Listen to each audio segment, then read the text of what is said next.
што мене ме радува што последното вклучување во утринската програма ни е навистина убава тема, бидејќи ни потребни ни се културни настани, потребни ни се светли точки на крајот на тунелот, потребно ни е да зборуваме за нешто што ќе ни изнуди насмевка на лицето, а тоа сум сигурна дека ќе го направи настанот кој што го најавуваме, а започнува утре. А е на актуелна тема. Живееме во време кога безглавото трчање кон некаде ни стана рутина, синдром на живење, на кој што акцентот го става годинашното издание на Статуа Фест. Бројни живи статуи токму овде на улица Македонија ќе пратат од утре силна порака за крај. Тема на која што разговараме со Милена Цветановска. Милена, добро утро и благодарам за позитивниот одговор за разговор во утринската програма. Добро утро и сакам искрено да ви се заблагодарам за тоа што не следите во континуитет и ни давате постојана поддршка. Велите, сите кои одблизу ќе го погледнат годинашниот Статуа Фест, ќе треба да си го постават прашањето колку и зошто на вистина постојано брзаме. Колку вие брзате во секојдневниот живот и каде се? Токму од тоа брзање кое што ние лично како артисти и организатори на овој фестивал го доживеавме и го доживуваме секојдневно, решивме да направиме една ваква тема, која што искрено сметаме дека ќе не разбуди сите нас и ќе не натера да се подзамислиме дали навистина треба толку многу да се брза. И секогаш кога трчаме да стигнеме негде, да си го поставиме прашањето колку навистина е потребно да се брза и дали вреди да се брза толку многу. Еве, дури кога доаѓав наваму, гледав луѓе како на рачните часовници постојано гледаат, трчаат, литаат некаде. Можеме секој ден да го забележиме и метежот во сообраќајот и целата таа нервоза која што има кај возачите. И се надевам дека преку оние актови кои што ние ќе ги представиме, ќе ги замислиме сите оние кои што брзаат, да сватат и да разберат дека не треба да се брза толку многу, туку дека треба да им се посвети внимание на оние бесценети моменти кои што ги имаме во животот. Не ми одговоривте, брзате некаде вие? И колку цела ова подготовка на фестивалот ве подзамисли да се опрат? Па брзаме секако, брзаме секој ден на работа да стигнеме понатака, брзаме во смисол дали ќе стигнеме на време со подготовките, иако нели сами си ја поставивме таа тема, но некако оваа година беше поразлично, кога ќе се направи добар план и кога ќе се тргне на време, воопшто не е потребно да се брза и нели сега како што кажав, и самите ние како личности претходно сме брзале, некогаш имало потреба, некогаш немало, меѓутоа ако нели се тргне на време, секако нема потреба од брзање. Колку артисти ќе видиме овде на улица Македонија од утре? Од утре ќе видиме над 25 артисти кои што се од продукцијата Театроск, нашата продукција. Исклучително ми е драго што секоја година бројот на артисти се зголемува и се пријавуваат млади актери кои што сакаат да бидат дел од оваа продукција, меѓутоа и сакаат да ја испробаат живата статуа како еден вид алтернативна уметност. Така што ќе видиме над 25 артисти во најразлични актови и масовни актови за разлика од претходните години. Оно што треба да го споменеме за уличната уметност е дека таа е стара колку и човечката цивилизација, дека генерално се појавувал низ вековите во најразлични форми и ја пренесувал уметноста до секој човек. Многу лесно. Да, тоа е така и токму затоа и сакаме ние да ја работиме, да го работиме овој вид на уметност, заради тоа што е достапна буквално за секого и секој може да ја разбере. Тука немаме зборови за искажување, употребуваме фацијални експресии и телесен израз, каде што јас лично сметам дека буквално секој човек на овој свет може да го разбере, затоа што живата статуа и пантомимата, она што ние го работиме, всушност го говори јазикот на светот.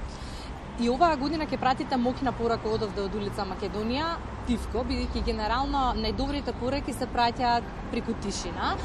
Најразлични теми имате од година в година и сите доедна се навистина актуелни. Така е, за нашето мото е дека тишината зборува најгласно. Токму така ќе биде и оваа година, каде што и утре и задутре ќе може публиката да ги види нашите актови, кои што се црпени од она што ние го гледаме секој ден околу нас. Па верувам дека и многу луѓе ќе се препознаат себе си, дури тие актови се инспирирани од самите нас како организатори кога сме се нашле во одредена ситуација и се надевам и сметам дека ќе биде мотив за едно подобро размислување понатака и секако подобро и позитивно функционирање во општеството. Дел од уметниците кои можевме да ги видиме овде како дел од Статуа Фест бевте и вие низ годиниве. А она што мене ме интересира, како влеговте во приказната Милина? Кога? Сосема случајно пред 12 години, кога го запознав сега веќе мојот сопруг Војо Цветановски. Тој тогаш спремаше работилници за жива статуа и за пантомима и јас сакав да бидам дел од тие работилници. Така почна во суштина, видов дека ми лежи работата со жива статуа и таа година се погоди да си има и доста турнеи низ Европа. Воја секако ме зема да бидам дел од таа група и од тогаш како што почнав да работам веќе не престанав, ниту пак планирам да престанам затоа што е работа која што навистина многу ја сакам. Ја работам со многу голема страст и се додека имам сила ќе работам како жива статуа. Исто така, кога првпат настапува во Скопје, морам да кажам дека доживав едно позитивно искуство.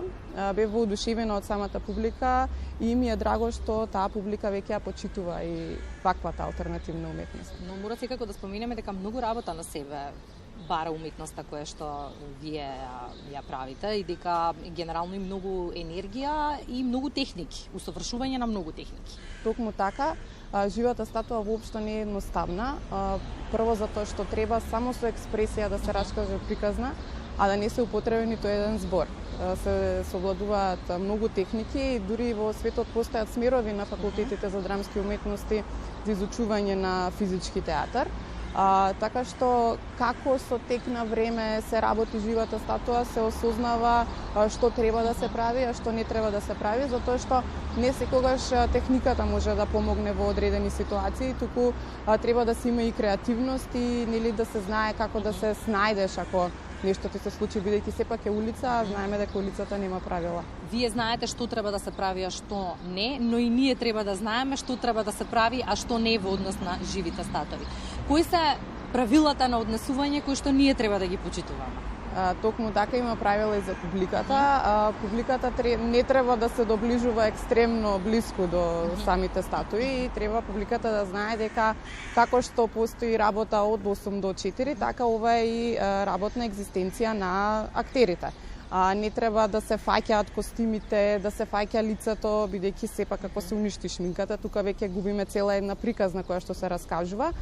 Доколку актерот смета дека е во ред публиката да дојде да се поздрави со него или да го опипа костимот, бидејќи сепак публиката е љубопитна, сака да види од што е се тоа направено, тогаш актерот има начин на кој што ја повикува самата публика, таа секако е добро дојдена да го истражи актот. Меѓутоа само во ситуации кога актерот ќе го дозволи тоа.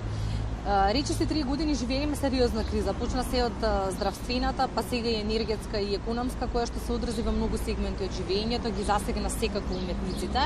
Има ли пари за организирање на вакви културни настани? Колку беше тешко да се организира овој настан?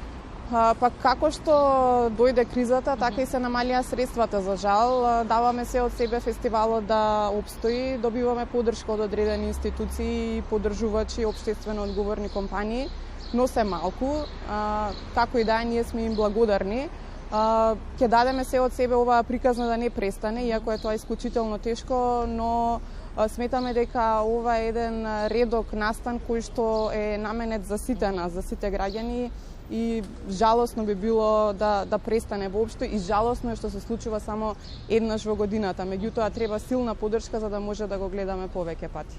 Тајмингот е совршен на ова издание на Статуа Фест. Започнува утре, точно по завршувањето на работното време на многу од нашите граѓани.